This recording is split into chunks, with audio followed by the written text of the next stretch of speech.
What's up, everybody? It is me, King Alpha. Hope everybody's doing great. So, guys, um, just forewarning and everything. I know the logos are kind of hard to see now. Hopefully, when they are in the actual tier maker, you'll be able to see them. If anything, I put them exactly in order. So if someone's like, "I couldn't tell which one that it is," I put them in order. So yeah, just it basically went season 2 all the way to season 12.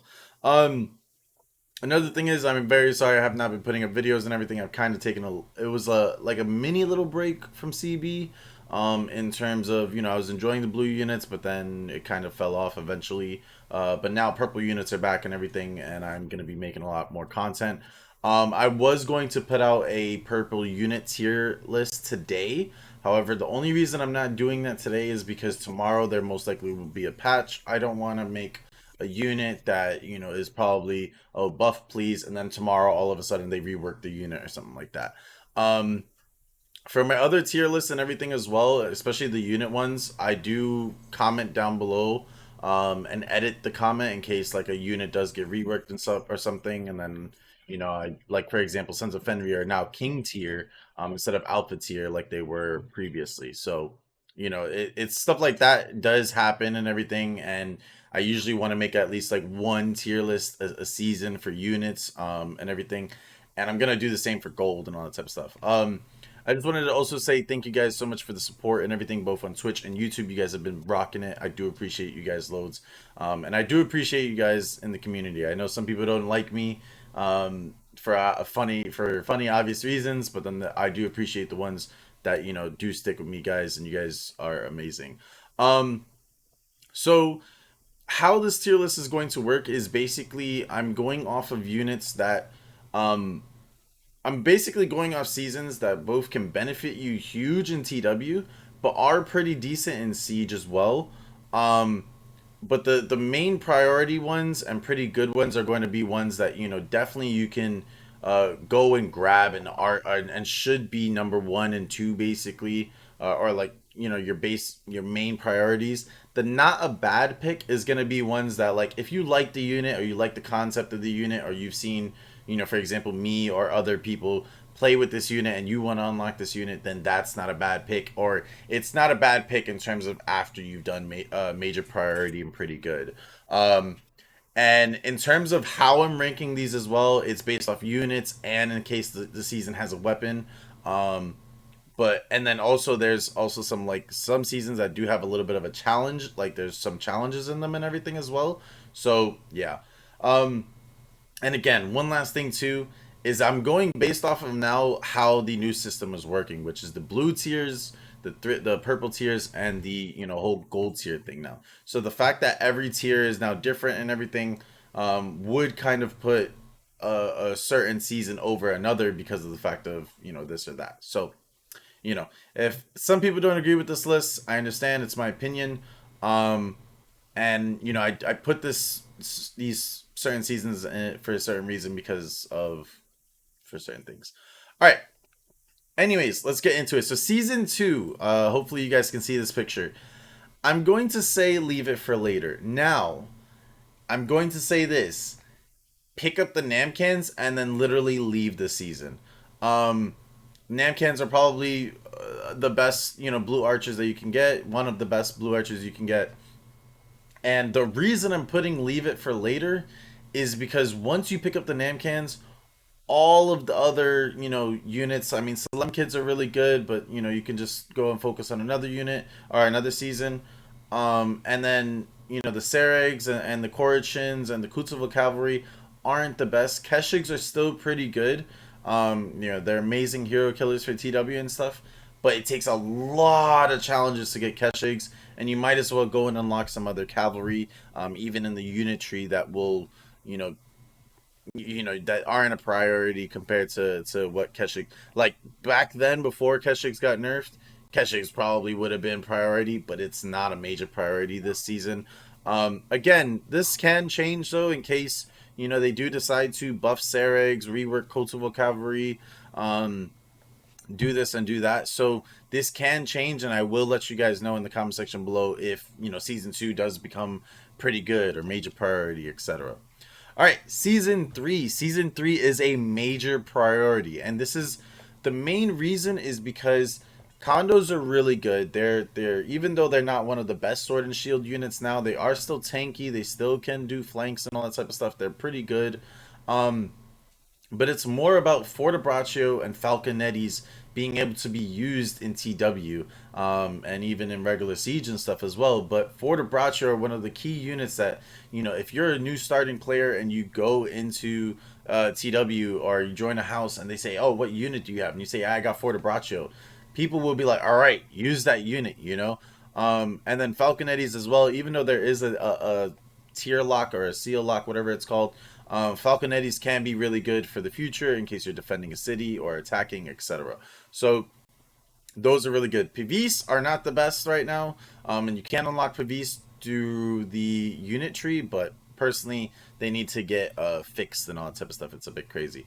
Now, the other key thing though is that you do unlock the Maul, and Maul is currently, I think, the best class right now due to the fact that Polax has now lost his CC immunity rune.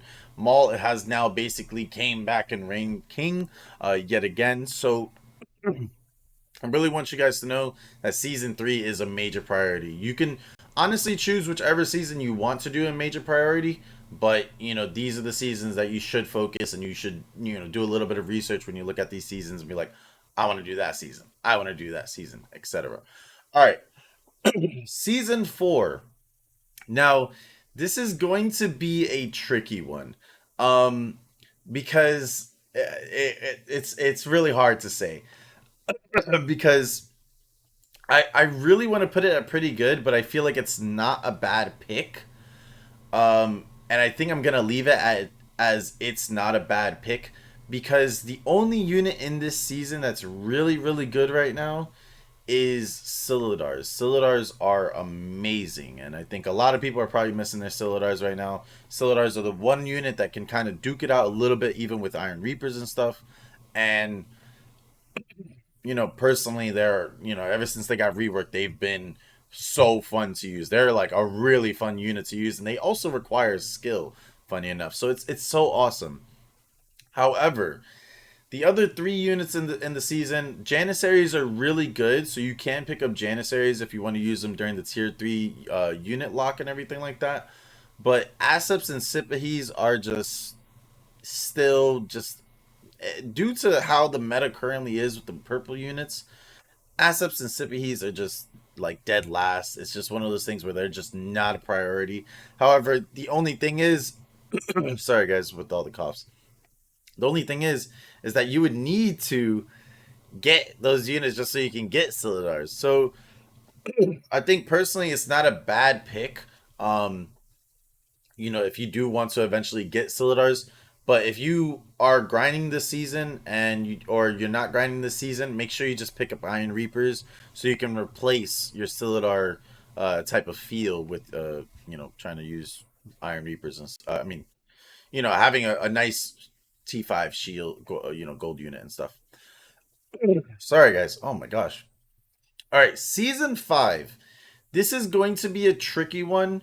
Um, I personally have my opinions on it. I'm going to say it's pretty good. Now, I it's so hard to really say what season five is. I personally want to say season five is not a bad pick.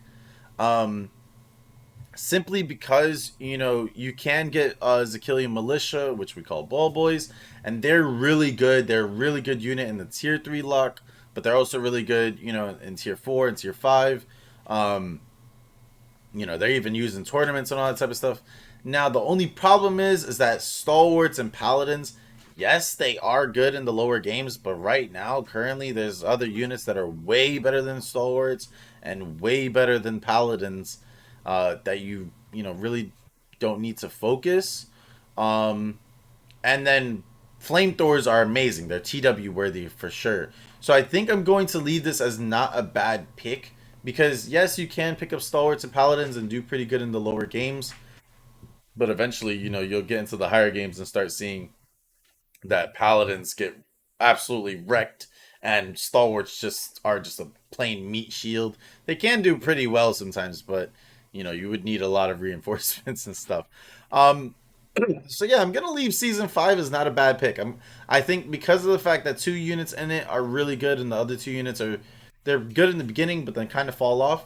I'm gonna leave it as not a bad pick. You know, if you want to pick them up, definitely do so. But I think personally, it's not a bad pick. It's not a bad pick. I think you know if you do want to grind season five, get those flamethrowers. It is definitely a good season.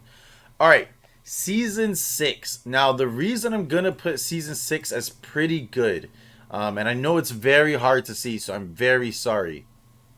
Because even if I could change the color to black, you really won't be able to see anything really. So I'm just gonna leave it at white. Um, season six is pretty good because land sharks are really good in the tier lock and tier three. Um, Armagears are really good, and they're the only purple cav you can really use in the tier four lock. And you can even use them in TW. You can use them in ranked, all that type of stuff. They're really good purple cav. And then Liao Rangers are actually a pretty decent gold cav as well. Great for fielding, great for even using it in siege. It just requires a lot of skill to use them. It's not like, oh, press one button and boom, they kill everything, you know? Um, and I think if I'm correct, season six does have some other challenges in it, or I could be thinking of another season. No, yeah, I'm thinking of another season. Season five, I think, has the challenges and stuff. But season six just overall has really, really decent units that you can pick up, use in either lock, either tier lock, and excel with them. So personally, I think season six is really good. Don't forget as well for season five and season six, they're the only two seasons that have rework units or sorry, promoted units. So for example, paladins and stalwarts, you would need to unlock men at arms and what is it, spear sergeants in order to promote them to paladins and stalwarts. And then you would need to unlock Yemen so that you can unlock the armor gears. So do keep that in mind as well, but it's still a really good season to kind of grind. Season 7 Wolves of Ragnarok. Guys, Viking units are back. When I tell you Sons of Fenrir and Berserkers, it is crazy right now, dude. I'm talking about people are taking cities with Sons of Fenrir. People are most likely in today's TW are going to be going crazy with Berserkers, climbing walls and all that type of stuff. So do keep this in mind. It's amazing. Shield Maidens, however, we're gonna have to see how Shield Maidens do. Personally, I don't think Shield Maidens are still that worth it. I don't think they fully have made them still a shield unit. I really want them to be just a shield unit. They're basically T5 condos at this point. Um, I know some other people are gonna be like, oh, but I love Shield Maidens. Personally, I don't think Shield Maidens are still going to be able to duke it out with some of the other T5 units from the previous seasons and stuff like that. So the only thing is though is that that Sons of Fenrir and Berserkers are like key units right now, and that's why season 7 is a major priority because you unlock some freaking good units, man. All right. Season 8 is a major priority. Now, some people are going to be like, why are you putting season 8 as a major priority? Monks are absolutely trash. Agreed. They're trash. They lowered their leadership, but they're still trash. Um, However, Immortal Garrison are a really good unit. You can use them in ranked siege. In terms of TW, probably not. But if you do have them, and you're good with using them, it can be a good unit to pick up. But also Modal. Modal is a good unit to just grab for the tier lock and when it comes tier 5 and stuff because Modal is a freaking amazing unit. They just demolish everything, especially in EU. That's like literally all you see is just spam a Modal and stuff. So Modal is like a really good unit still, and it's really key to really use these guys. However, you also can pick up the Pike class, which the Pike class is a really good class right now. I think it's pretty decent. It's not like super amazing, I think, like it was in season 8. Because I think they did nerf it. If I'm correct, they did nerf it. However, Pike is still a good class to pick up, and especially in some of the very skillful hands and stuff, it can be a really nasty class. All right. So season 9, guys. Okay, so season 9, I want to put as pretty good, if I'm not gonna lie, but I want to put it as not a bad pick. Now, Again, it's another season, and I know people are gonna be like, "What the fuck do you mean it's not a bad pick?" Like, I want to put it at pretty good. I do. Actually, you know what? I'm gonna put it at pretty good because um Outriders by far are the best blue unit in the game right now. 100%. Everybody knows this. Axe Raiders are pretty good. They have fallen off, a little bit, but they're still pretty decent. Would they be used in TW? No. But they're still a good siege unit and everything. So you can definitely still pick them up. And then Shenji are amazing, but you can pick Shenji up through using Honor. So it's almost the reason why I didn't want to put it as a pretty good pick, but I wanted to put it as a not a bad pick was because of the fact that you can pick up Shenji through just like it was almost one of those seasons where you just pick up Outriders and then work on another season.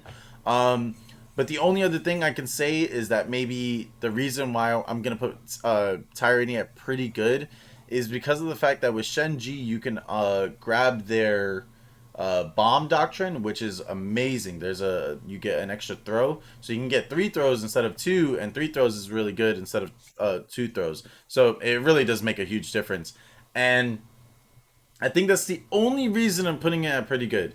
Other than that, I would put it as not a bad pick because of the fact that you basically don't, you know, you can just not do that with Shenji. You could just go and grab that. So I'm leaving it pretty good just because of the fact that the Shenji doctrines are pretty good to pick up for Shenji.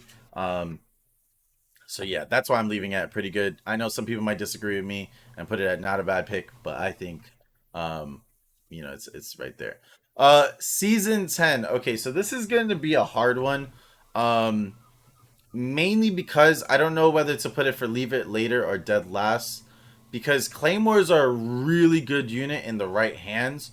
However, you got the bagpipes, which I'm honest, they're meh. And then you have houndsmen, which houndsmen are the best archers in the game. However, it's not a TW priority. It's not a ranked priority. It's not, it's really fun to use them in Siege, but that's about it.